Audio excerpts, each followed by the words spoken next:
Saudi প্রবাসীদের বর্তমানে কপাল পুড়তেছে। একটা করে দিন যাইতেছে আর সৌদি প্রবাসীদের কপাল পুড়তেছে। বর্তমানে একটা করে দিন যায় আর একটা করে আইন আনে নতুন।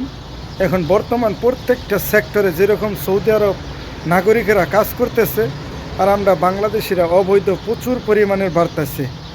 প্রচুর পরিমাণের বাংলাদেশিরা এখন কাজ হারা হইতেছে। প্রচুর পরিমাণের বাংলাদেশিরা 5 লক্ষ 6 লক্ষ টাকা দা সৌদি আরব বৈশা রয়েছে। মানে আমাদের নিজের জীবন বর্তমান একটা ভয়ঙ্কর মুখে ফালাইতেছি বর্তমান সৌদি আরব যেরকম ধরেন যে এখন প্রত্যেকটা সেক্টরে প্রত্যেক দিন আপডেট আসতেছে যে সৌদি নাগরিক দিতেছে। প্রত্যেকটা সেক্টরে এখন সৌদি আরবের মানুষ কাজ করতেছে। এখন দিন যাইতেছে, আমরা যারা সৌদি প্রবাসী আছি আমাদের কপাল পুড়তেছে। মানে আগের মতো তো কাজ তো নাই।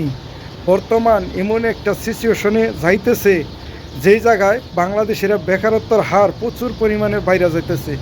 এখন বর্তমান এই অবস্থায় আমার মানে সিচুয়েশন যেটা আমার কথা যে আপনারা বর্তমানে এখন সৌদি আরব না আসাই ভালো। দেশের যে কোনো অন্য দেশে চলে যান, ইউরোপে অন্য অন্য ভালো দেশে যান, তবু সৌদি আরব আসেন না। সৌদি আরব আসলে বর্তমান বেকারের হার বাড়তেছে। হেরা যেহেতু ভীষণ 2030-এর একটা ভিশন নিচ্ছে, এই ভিশনেই তারা সাকসেসফুল করতেছে।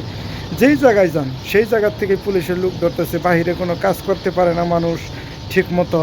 এখন কোম্পানি বসায় রাখে, কোম্পানি বেতন দেয় না, কোম্পানিও হাজার হাজার লোক পাঠিয়ে দিতেছে।